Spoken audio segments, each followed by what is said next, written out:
우리에게 주신 하나님 말씀은 에베소서 4장 31절에서 32절까지의 말씀입니다. 에베소서 4장 31절에서 32절까지의 말씀,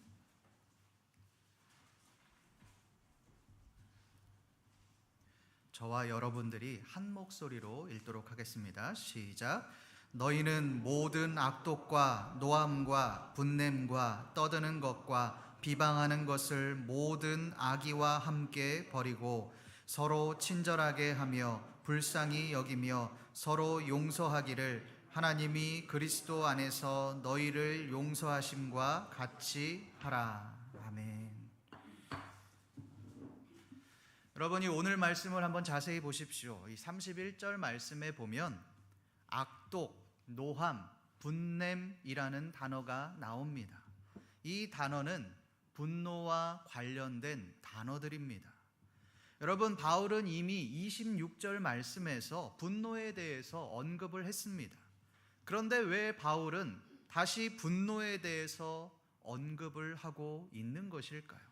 우리 26절 말씀을 함께 읽어보겠습니다. 시작.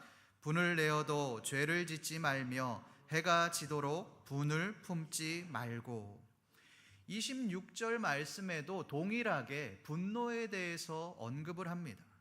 26절과 31절 모두 분노에 대해서 말을 하고 있습니다. 그런데 다른 부분이 있습니다. 26절 말씀을 자세히 보십시오. 분을 내어도 죄를 짓지 말며라고 말을 합니다. 분을 내어도 분을 낼 수 있다는 말입니다. 분노할 수 있다는 것입니다. 그러나 분노하되 죄를 짓지 말아라. 분노하되 해가 지도록 분을 품고 있지 말아라 라고 말을 합니다. 이 26절 말씀은 분노할 수 있다라는 것을 전제로 말하고 있습니다.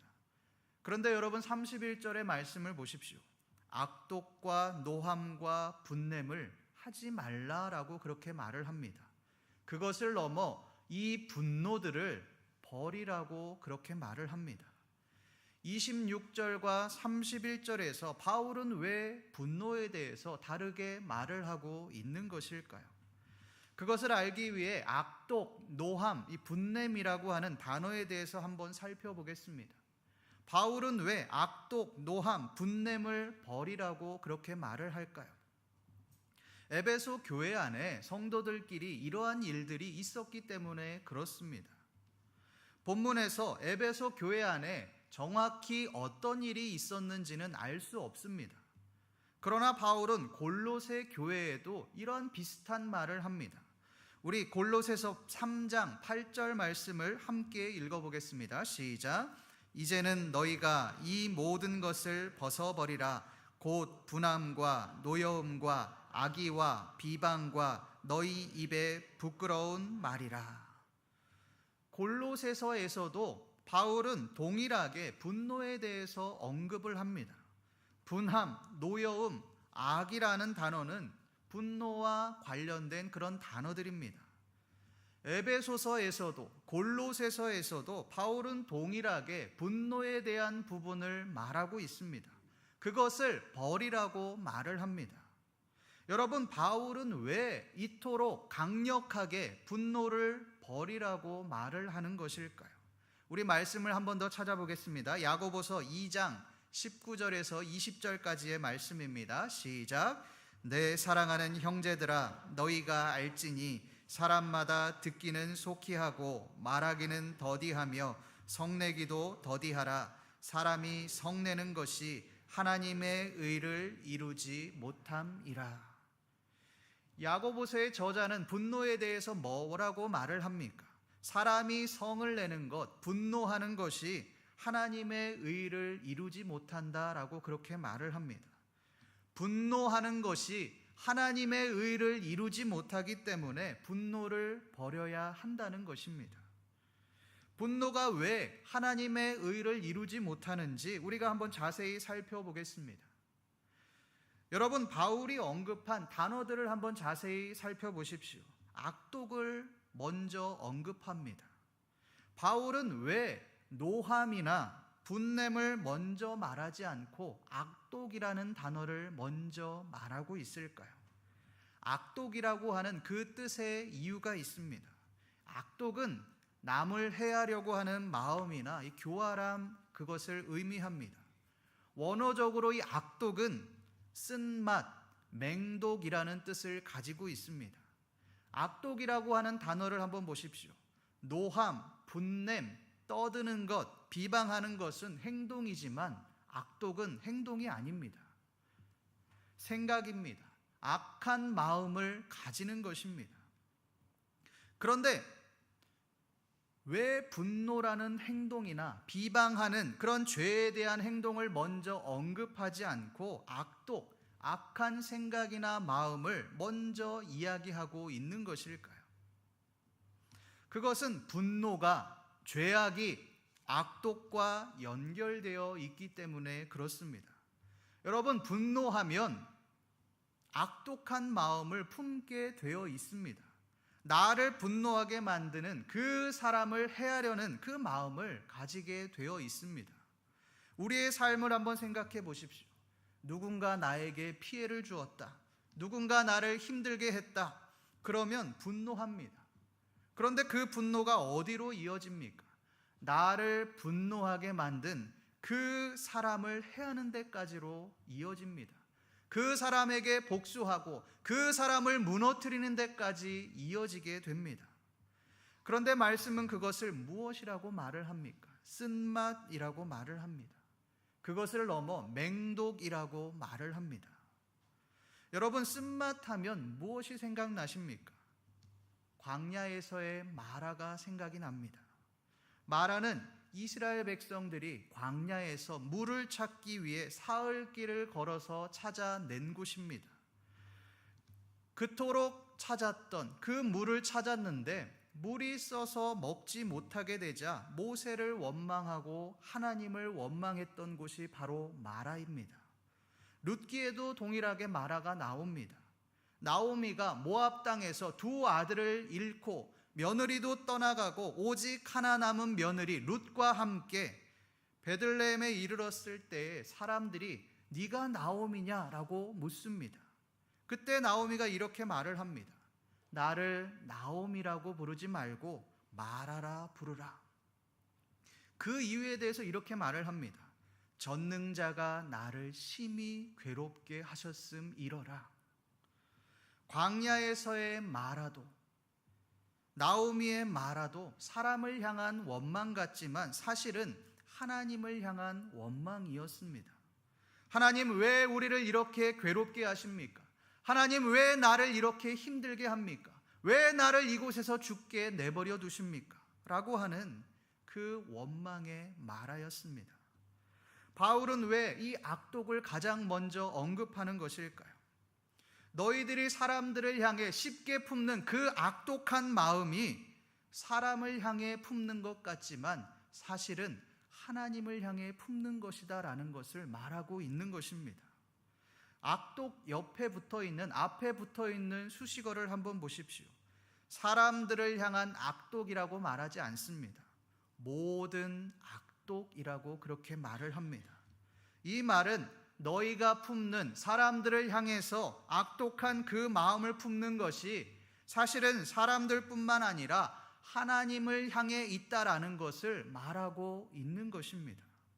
그러니 그 모든 악독, 악한 마음을 버리라고 그렇게 말씀하고 있습니다. 여러분, 우리가 많이 하는 원망이 무엇입니까? 왜 나에게만 이런 일이 일어나는가라고 하는 그런 원망입니다. 하나님, 다른 사람들은 금수저에 돈도 많고 백도 좋고 뒷배로 탄탄대로의 삶을 살아가는데, 떵떵거리며 살아가는데 왜 우리의 인생은, 내 인생은 요 모양 요 꼴입니까? 왜 나만 이렇게 힘들어야 합니까? 하나님을 믿으면 더 잘되고 복을 받고 남들 보란듯이 잘 살아야 하는데 왜 나는 어려운 삶을 살아야 합니까?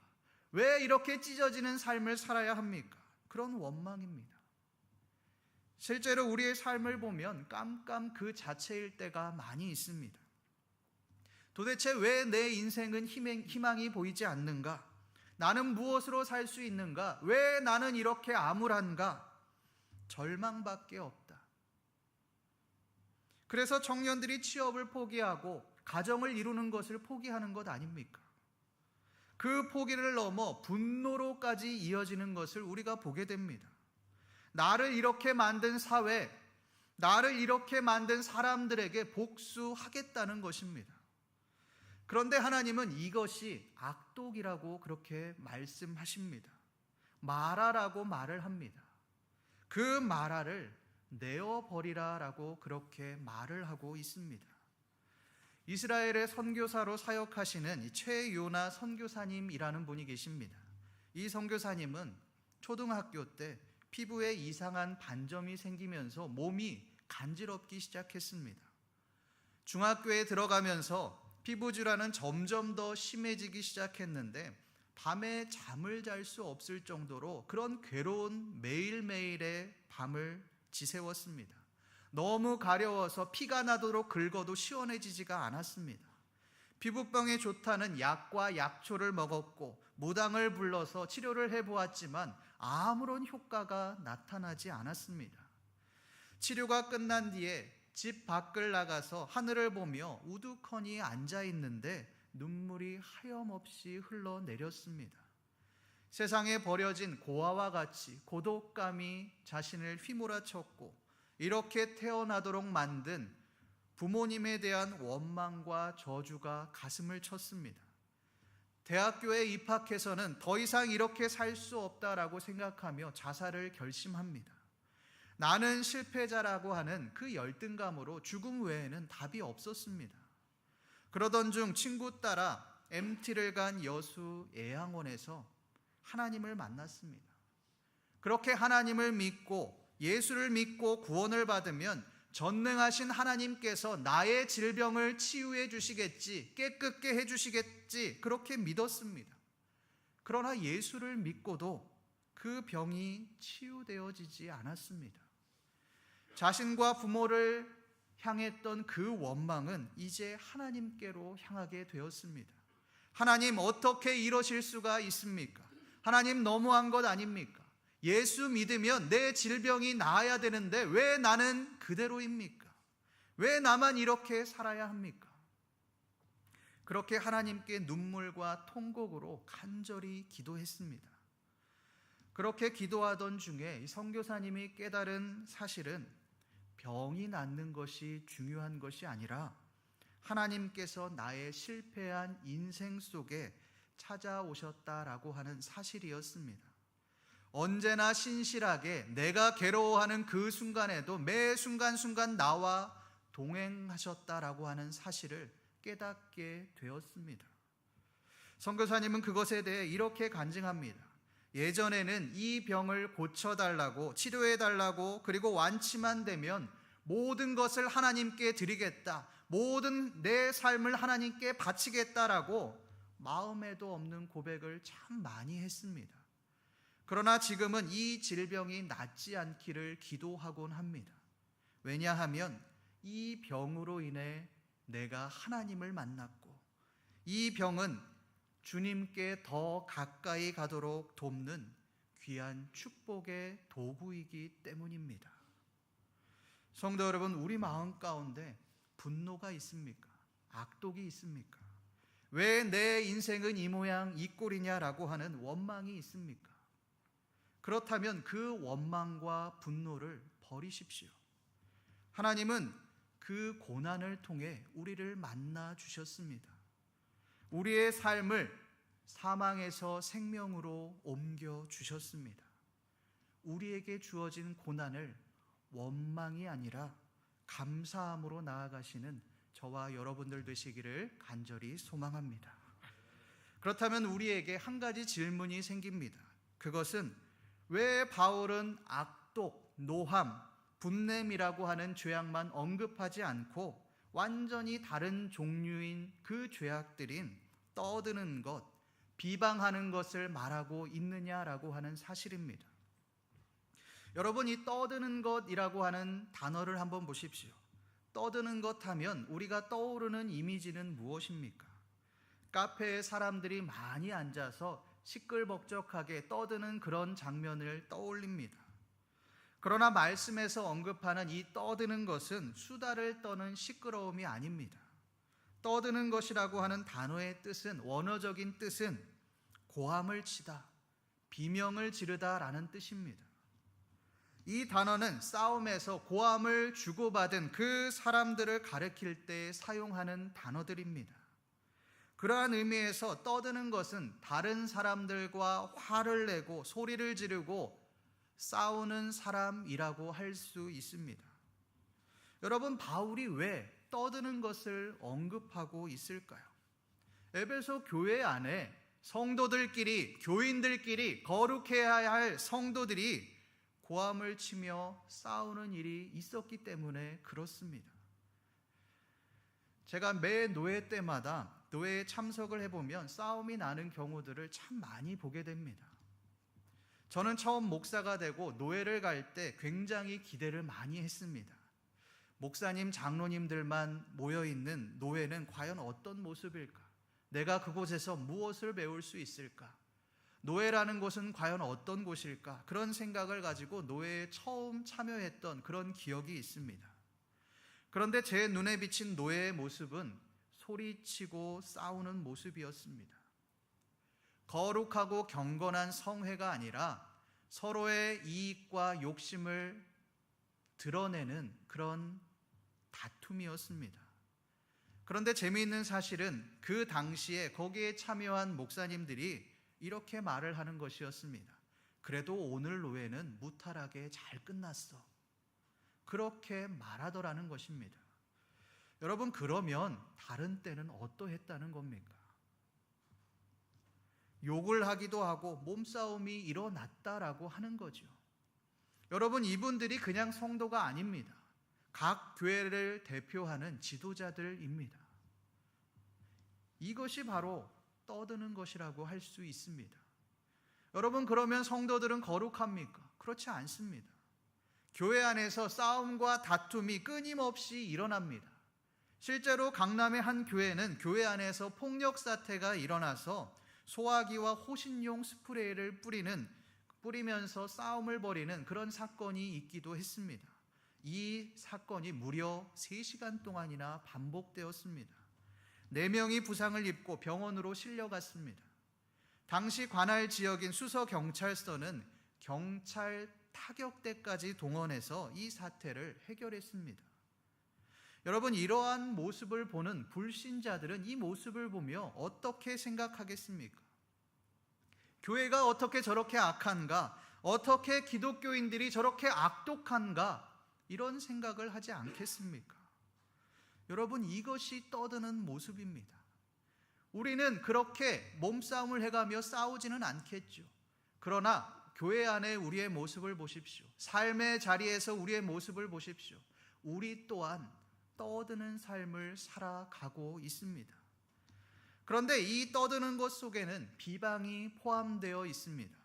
상대방을 향한 존중과 배려가 아니라 그 사람을 무너뜨리려고 하는 악독이 들어 있습니다. 그러니 바울은 이 악독이라고 하는 큰 카테고리 속에 떠드는 것과 비방하는 것을 묶어 놓은 것입니다. 바울은 이 악독한 죄악들을 벗어버리라고 강력하게 말씀합니다. 그렇다면 여러분, 우리가 악독한 죄악의 모습을 버리고 어떻게 살아가야 하겠습니까?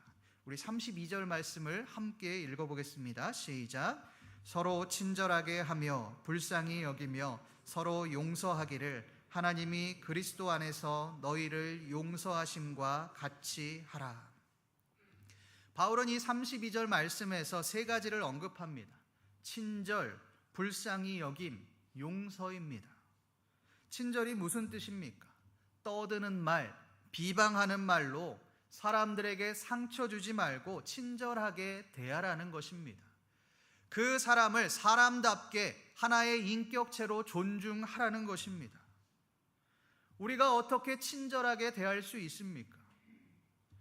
우리를 분노하게 만드는, 열받게 만드는 그 사람들을 향하여 그 사람을 긍휼하게 여길 때에 가능합니다. 불쌍하게 여길 때 가능합니다. 이 국률이라고 하는 단어의 원어적인 뜻은 건강한 장, 내장, 창자라는 뜻입니다. 왜 건강한 장, 내장, 창자를 말하고 있을까요? 우리가 국률이 여기는 마음을 가질 때 우리의 마음이, 우리의 장기들이 건강해지기 때문에 그렇습니다. 한 가지 예를 들어 보겠습니다. 어떤 사람이 우리를 분노하게 만들었다고 한번 생각해 보십시오. 그 사람이 나를 모함해서 있지도 않은, 하지도 않은 그 행동을 했다라고 모함해서 다른 사람들이 나를 오해하는 상황이라고 한번 생각해 보십시오. 잠이 오지 않습니다. 그 사람이 미워 죽겠습니다. 어떻게 해야 이 오해를 풀 수 있을까? 어떻게 해야 나를 이렇게 만든 그 사람에게 복수할 수 있을까라는 생각에 잠이 오지 않습니다. 분노합니다. 그리고 실제로 그 복수를 자행합니다. 그런데 여러분, 복수하니, 해코지하니, 그것을 그대로 돌려주니 우리의 마음이 편하던가요? 그렇지 않습니다. 미워하는 마음을 가지니 내 마음이 기뻐지던가요? 그렇지 않습니다. 오히려 우리의 마음이 지옥이 되어집니다. 괴로워서 견딜 수 없게 됩니다. 죄책감이 우리를 짓누르게 되어집니다. 여러분, 긍휼의 마음을 가지는 것은 그 사람을 위해서, 다른 사람을 위해서 가지는 것이 아닙니다. 우리를 위해서 가지는 것입니다. 내 마음을 지키기 위해 긍휼의 마음을 가지는 것입니다. 불쌍히 여기는 것입니다.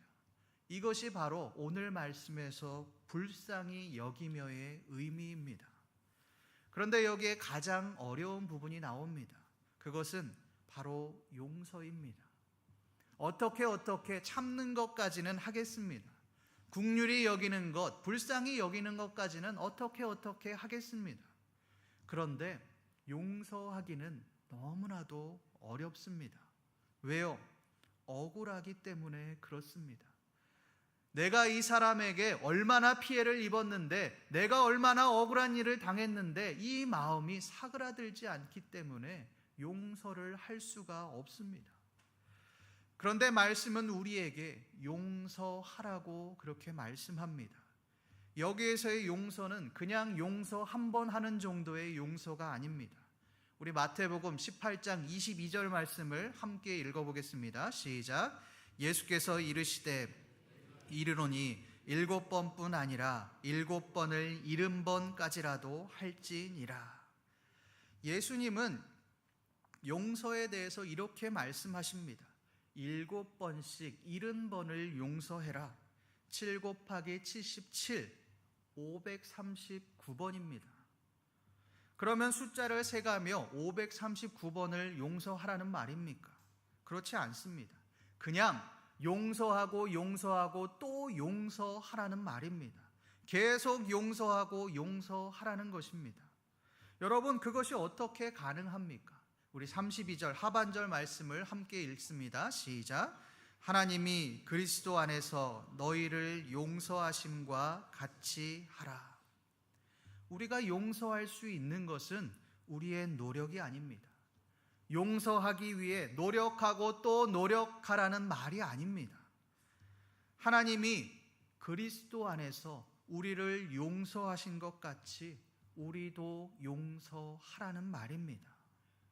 주기도문에 이런 구절이 있습니다. 우리가 우리에게 잘못한 사람을 용서하여 준 것 같이 우리 죄를 용서하여 주시고. 우리가 우리에게 잘못한 사람을 용서한다. 이 말이 무슨 말일까요? 인간의 죄를 사하는 권세가 인간에게 있다는 말일까요? 그렇지 않습니다. 주기도문에서의 이 구절은 인간의 죄를 인간이 사할 수 있는 능력이 있다는 말이 아닙니다. 당시 공동체 안에, 교회의 공동체 안에 서로를 용서하는 일들이 빈번하게 있었다는 말입니다. 예수 그리스도의 공동체 안에서 나에게 손해를 끼치고 나를 분노하게 만든 그 사람들을 용서하는 일들이 비일비재하게 일어났다라는 것입니다. 그러니 우리가 그들의 죄를 용서했던 것처럼 우리의 죄 또한 용서해 달라고 그렇게 고백하고 있는 것입니다. 여러분, 이것이 바로 초대교회의 공동체의 모습이었습니다. 우리는 다른 사람을 용서하기 위해 노력하고 또 노력해서 겨우겨우 한 번 용서합니다. 그러다가 그 사람이 나를 힘들게 하면, 내 성질을 건드리면 분노하고 복수하고 비방합니다. 그런데 초대교회는 그렇게 하지 않았습니다. 나를 힘들게 하는 그 사람, 용서할 수 없는 그 사람을 용서했습니다. 여러분, 어떻게 이것이 가능했을까요? 그리스도 안에서 너희를 용서하신 것 같이 예수님이 우리의 죄를 십자가상에서 용서했기 때문에 가능했습니다. 예수님이 우리의 죄를 용서하시기 위해 생명을 바치셨기 때문에 가능했던 일입니다. 여러분, 이 용서를 받은 사람은, 이 사랑을 받은 사람들은 다른 사람을 용서할 수밖에 없습니다. 왜요? 우리가 갚을 수 없는 사랑, 갚을 수 없는 은혜를 입었기 때문에 그렇습니다. 스데반을 보십시오. 스데반은 복음을 전하다가 돌에 맞아 처참하게 죽었습니다. 여러분, 스데반은 잘못한 것이 없습니다. 그저 복음을 증거한 일밖에 없습니다. 그러나 억울하게 죽임을 당하는 그 순간에도, 삶의 마지막 생명이 남은 그 순간에도 그는 유대인을 향하여 저주하지 않습니다. 복수하지 않습니다. 주여, 이 죄를 그들에게 돌리지 마옵소서.